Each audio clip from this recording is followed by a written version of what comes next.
ज्योत्सना जी और उनके पति जीवन की सारी जिम्मेदारियां पूरी कर चुके थे। पैसे की कोई कमी नहीं थी, तो घूमना फिरना भी लगा रहता था। अरे बेटी के घर जाकर तो मजा ही आ गया, लेकिन विदेश से अच्छा तो देश ही लगता है। अब मन को चैन मिला। अरे लेकिन वहाँ की औरतें देखिए, कितनी फिट, स्मार्ट और चमकती हुई। आदत से तो बाज नहीं आओगे आप। अरे मजाक कर रहा हूँ यार। अच्छा मैं जरा बाजार होकर आता हूँ। पति बाजार जाता है, जहाँ उसे एक अजीब सी दुकान दिखाई देती है। अरे ये क्या बात हुई? अंदर आओ 50 के, बाहर निकलो 40 के। हम आपकी 10 साल उम्र कम करते हैं। अरे ऐसा क्या करते हैं भला? जरा अंदर जाकर ही देख लेता हूँ। अंदर एक सुंदर सी लड़की खड़ी होती है। सुंदरी जी, ये क्या दुकान है? जरा जादू हम पर भी तो चला दीजिए। यस सर, आपको हमारी एग्जीक्यूटिव एक डेमो के लिए अंदर ले जाएगी। आप अंदर जाएंगी तो आप खुद ब खुद समझ जाएंगी।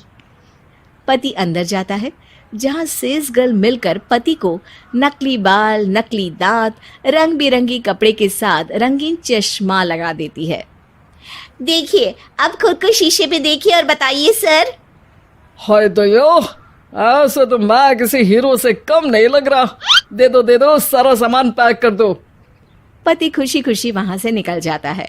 घर आकर वो सारा सामान छुपा देता है। फिर अगली शाम, सुनो मैं वॉक पर जा रहा हूँ। इस वक्त? अरे नाती पोतों को वीडियो कॉल करके बात तो कर लो। अब हाँ, आकर करता हूँ ना, पक्का पक्का। पति बाहर जाकर सारा मेकअप करता है और मार्केट में घूमता है, जहां उसे एक स्मार्ट सी महिला दिखती है। क्या आपको मुझसे कोई काम है? नहीं नहीं, आप तो बहुत हैंडसम हैं। थैंक्स।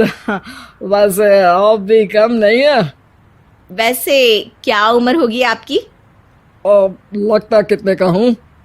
40 के तो पूरे लगते हैं। अब क्या था, 50 साल के पति को कोई 40 का बोल दी तो। वैसे तो कम का हूँ, लेकिन टेंशन के कारण थोड़ा उम्र में बड़ा देखने लगा हूँ। ओह सच्ची?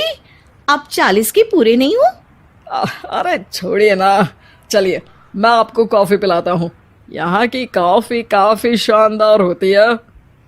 दोनों में दोस्ती हो जाती है और फिर चल पड़ता है सिलसिला रोज रोज के घूमने फिरने और मजे करने का। अब सारा दिन पतिदेव फोन पर।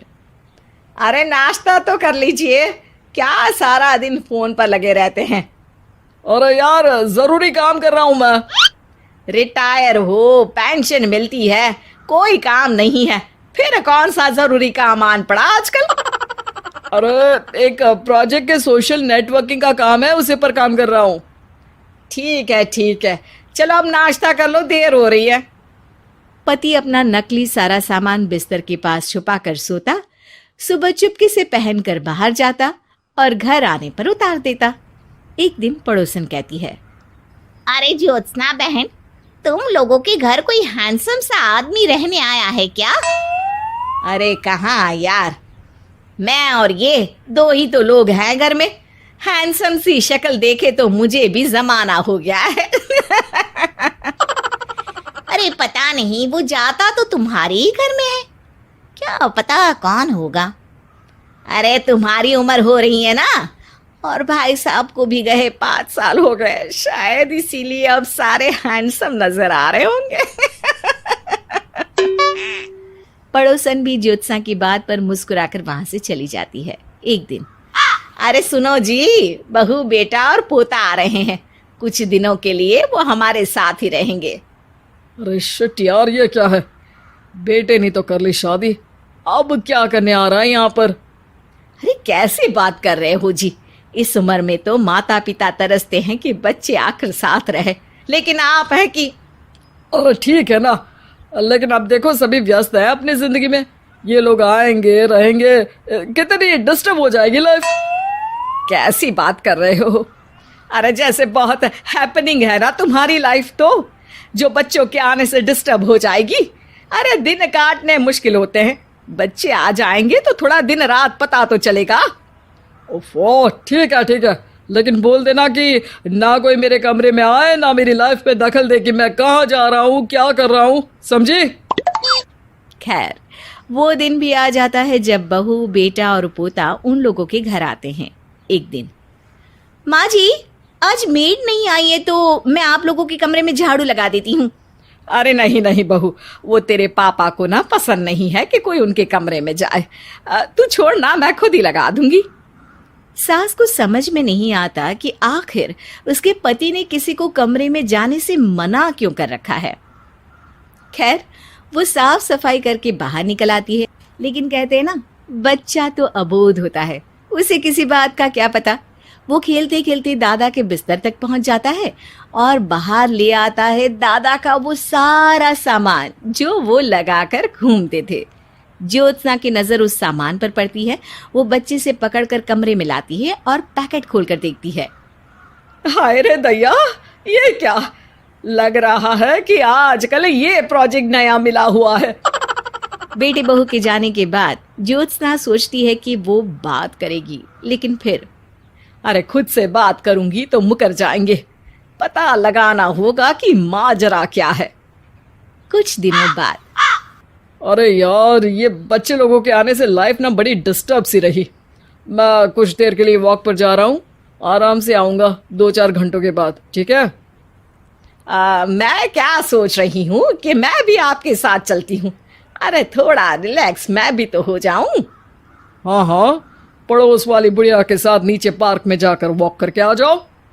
अच्छा जी, तुम कार से लॉन्ग ड्राइव के मजे लो और मैं पड़ोस की बुढ़िया के साथ। पति नहीं मानता और अपना पैकेट और कार लेकर निकल जाता है। रास्ते से वो उस महिला मित्र को फोन करता है। हाय ब्यूटीफुल, मैं कुछ दिनों के लिए आउट ऑफ कंट्री था, आज आ गया तो सोचा तुमसे मिल लूं। हाँ, क्यों नहीं, क्लब में आ जाओ। पति क्लब में पहुंचता है, सारा नकली सामान चिपका भी लेता है, लेकिन उसे पता नहीं होता कि ज्योत्सना ने सबका गोंद निकाल दिया है। ओ बेबी, मैंने आपको बहुत मिस किया। मैंने भी। लेकिन वो जैसे ही हंसता है, उसके नकली बाल गिरकर हाथ में आ जाते हैं, जिससे उसका सर गंजा दिखता है।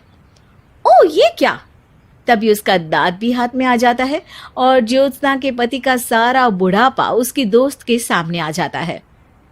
हे भगवान, अंकल जी, कौन है आप? क्या ऐसी बात कर रही हो अंकल? मैं तो तुम्हारा दोस्त हूँ। अरे पर हो तो अंकल ही ना। नकली दांत, नकली बाल और क्या क्या नकली है। पति को गुस्सा आ जाता है। वो महिला के बाल पकड़कर खींचता है, जिसके बाद उसका बाल भी उसके हाथ में आ जाता है और महिला के सारे पके बाल सामने आ जाते हैं। ओह, तो तुम भी उसी दुकान से हो? जाओ 50 की निकलो 40 के। हाँ, बढ़िया आई मुझे अंकल कहने वाली। लेकिन ये समझ में नहीं आ रहा कि मेरे बाल और दांत बाहर कैसे आ गए। तभी वहां ज्योत्सना आ जाती है। जी, मेरी वजह से। चलिए इन आंटी जी को नमस्ते कहिए, फिर घर चलते हैं और वहां मैं बनाऊंगी आपको 40 का।